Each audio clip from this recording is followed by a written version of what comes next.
हो ग, तू अजिबात काळजी करू नकोस. मी सगळी व्यवस्था करते. मी ना आजच विक्रमला सांगून सुनबाईकडून तिच्या माहेरच्या घराची चावी घेऊन तुला द्यायला सांगते. आता तो पॅकिंग करायला लवकर सुरुवात कर. 1-2 दिवसात लगेच त्या घरामध्ये तू शिफ्ट हो. कल्पनाताई आपल्या मुलीला फोनवर बोलत होत्या. मग त्यांनी आपल्या मुलाला विक्रमला हॉलमध्ये बोलावलं आणि म्हणाल्या, तुझ्या ताईला तिथं सर्वांसोबत राहणं आता खूप अवघड झालं आहे. माधवीच्या माहेरचं घर तर रिकामच पडलं आहे. माधवीकडून तू तिच्या माहेरच्या घराची चावी घे आणि अंकिताला देऊन तिला तिथं व्यवस्थित शिफ्ट करून आणि मगच घरी ये. तू कल्पनाताईचं बोलणं ऐकून विक्रम माधवीजवळ गेला आणि तिला माहेरच्या घराची चावी मागू लागला. तेव्हा माधवी विक्रमला म्हणाली की तुला माझ्या आईवडिलांच्या घराची चावी कशाला हवी आहे? तेव्हा विक्रम म्हणाला, अंकिता ताईला तिच्या सासरी राहणं आता शक्य नाही, म्हणून आई म्हणत होती की तुझ्या माहेरचं घर रिकामच पडलं आहे, म्हणून अंकिता ताई तिच्या कुटुंबाबरोबर तुझ्या माहेरच्या घरात राहील. हे ऐकून तर माधवीचं मन खूप दुःखी झालं. ती विक्रमला रागाने म्हणाली की ते माझ्या आई वडिलांचं घर आहे. त्या घरांमध्ये माझ्या खूप अनमोल अशा आठवणी आहेत. तुमच्या बहिणीला राहण्यासाठी परवानगी तुम्ही कशी काय देऊ शकता? रागाने माधवीचा चेहरा मात्र लाल झाला होता. तेवढ्यातच कल्पनाताई त्यांच्या खोलीमध्ये आल्या आणि म्हणाल्या, माधवी, तुझ्या प्रत्येक गोष्टीवर तुझ्या सासरच्या लोकांचा अधिकार आहे आणि तसंही चांगल्या घरच्या सुनांचं कामच असतं की ते माहेरच्या लोकांचं ऐकणं. आणि तसंही तुझे आई वडील मरून गेल्यानंतर ते घर रिकामच तर पडलं आहे की असं म्हटलं जातं. जर जास्त दिवस ते घर रिकामं ठेवलं तर तिथे वाईट आत्मा वास करू लागतात. तुला तर उलट खुश व्हायला पाहिजे. तुझी नणंद आणि तिचं कुटुंब तुझ्या माहेरच्या घरी राहू लागले तर घरही खूप व्यवस्थित राहील आणि घराची साफसफाईही होईल. माधवीच्या सासूबाई तर तुपात साखर घोळत होत्या. तर माधवी म्हणाली की त्या घरांमध्ये वाईट आत्मा वास करत नाही तर चांगला आत्मा वास करतात. तुम्हा लोकांचे कारस्थान मला चांगलेच माहीत आहे. मग ती विक्रमकडे पाहत म्हणाली, तुम्हा सर्वांना हेच वाटत आहे की आई बाबा गेल्यानंतर मी असह्य आणि पोरकी झाली आहे. असा गैरसमज तुम्ही मुळीच करून घेऊ नका. आज तुम्हा सर्वांचा असा गैरसमज मी दूर करते. आतापर्यंत मी तुम्हा सर्वांचा जो त्रास सहन केला आहे तो फक्त माझ्या आईवडिलांसाठी. प्रत्येक वेळी तर माझे आईवडील मला त्यांची शपथ देऊन तुमच्या विरुद्ध जाण्यासाठी थांबवत होते. मग आता माझे आईवडील या जगात नाही. मग आता असं कोणतं कारण राहिलं आहे?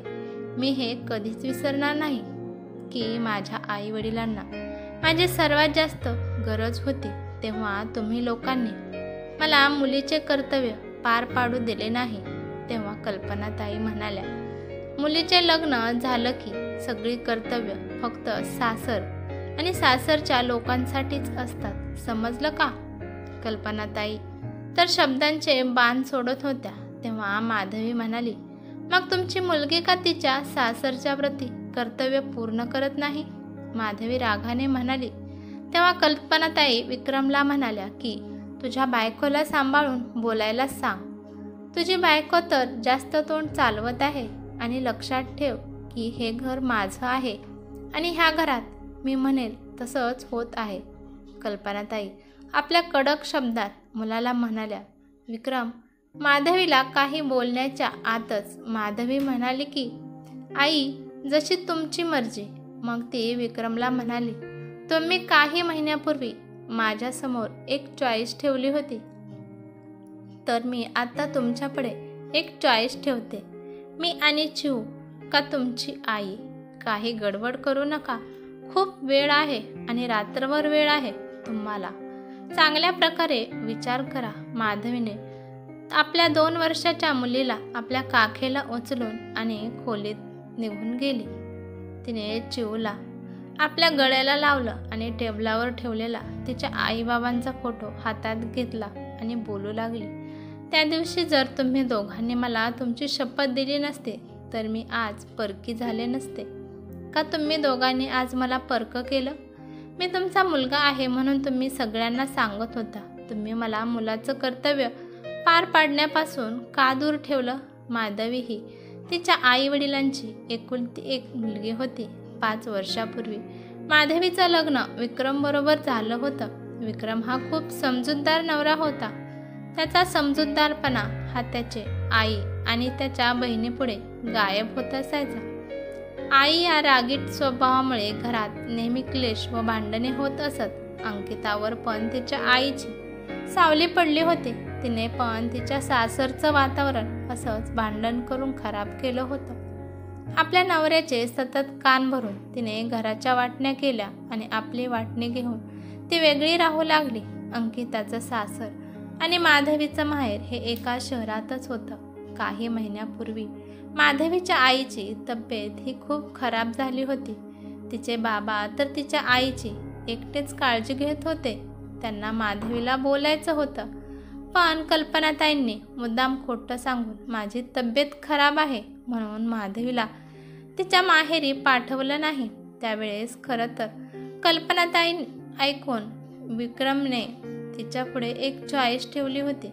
तुझे आई वडील कामी आणि चिऊ आपल्या मुलीच्या संसारात फूट पडायला नको म्हणून तिच्या आई वडिलांनी तिला त्यांची शपथ देऊन येऊ नकोस असं सांगितलं. तर दुसरीकडे माधवीच्या आईची तब्येत खूप खराब झाली होती. त्यामुळे त्या जास्त दिवस काही जगू शकल्या नाहीत आणि तसेच तिचे बाबा हा धक्का सहन करू शकले नाहीत म्हणून ते पण या जगाला सोडून गेले. आई बाबांना एकत्र गमावल्यामुळे माधवी ही एक निर्जीव दगड बनली होती. मात्र आई वडील गेल्यानंतर माधवीच्या नावावर त्यांचं घर झालं होतं. जेव्हापासून घराच्या चाव्या माधवीच्या हातात आल्या तेव्हापासून या दोघी मायलेकी कल्पनाताई आणि अंकिताचा डोळा त्या घरावर होता. त्यांना वाटलं नेहमीप्रमाणे माधवी यावेळेस पण ऐकेल, त्यामुळे त्यांना कोणताच त्रास होणार नाही. तर विक्रम हा त्यांच्या खोलीमध्ये आला. माधवीला बॅगेत कपडे भरताना पाहताना विक्रम आश्चर्यचकित झाला. तो एकदमच म्हणाला की माधवी तू कुठे चालली आहेस? उदास आणि भरलेल्या डोळ्यांनी माधवी म्हणाली, खूप झालं विक्रम, मी स्वतःचा संसार वाचवण्यासाठी खूप परीक्षा दिल्या आहेत. एवढेच नाही तर मी माझ्या आई वडिलांना सुद्धा गमावलं आहे. पण आता नाही. पण आता तुला निर्णय घ्यायचा आहे का? तुला तुझ्या आईचं ऐकून माझ्यापासून आणि आपल्या चिवूपासून दूर राहायचं आहे का तुला आमच्या बरोबर राहायचं आहे? तर विक्रमने माधवीच्या डोळ्यात पाहिलं. त्याला एक असहाय्य मुलगी आणि एक हरवून गेलेली बायको दिसते आणि काही वेळ त्याने माधवी आणि चिवूला बघितल्यानंतर त्याने त्याचा निर्णय घेतला आणि तो रूममधून बाहेर आला. विक्रम खोलीतून बाहेर आलेला पाहून तेव्हा कल्पनाताई त्याला म्हणाल्या, चावी घेऊन आला आहेस का? दे माझ्याकडे. तेव्हा विक्रम म्हणाला की मी चावी घेऊन नाही आलो आणि आता त्याची गरजही पडणार नाही. तुझा जाच सहन करून माधवी ही तिच्या सासरी सुखी राहू शकत नाही. मग आपली अंकिताताई का तिच्या सासरी राहू शकत नाही? तूच तर म्हणाली होतीस ना, लग्नानंतर सगळं कर्तव्य सासर आणि सासरच्या लोकांसाठीच असायला हवं. मग अंकिताताईने सुद्धा तिचं कर्तव्य पूर्ण करायला पाहिजे. तर इथून पुढे मी माधवीसोबत काहीही चुकीचं होऊ देणार नाही. विक्रमचं असं बोलणं ऐकून तर कल्पनाताईंना धक्काच बसला. त्यांना आता समजलं होतं की हे घर कोसळणार आहे. तर नवऱ्याने आपल्या बायकोबद्दल योग्य निर्णय घेतला का? आणि मुलाकडून असं सडेतोड उत्तर ऐकल्यानंतर आईचं मन कसं दुःखी झालं होतं. तर तुम्हाला काय वाटतं, हा घेतलेला निर्णय योग्य असेल? ही कथा कशी वाटली ते मला कमेंट करून नक्की सांगा आणि व्हिडिओला लाईक शेअर नक्की करा. अशाच नवनवीन कथा ऐकण्यासाठी चॅनलवरती नवीन असाल तर चॅनलला सबस्क्राईब करा. धन्यवाद.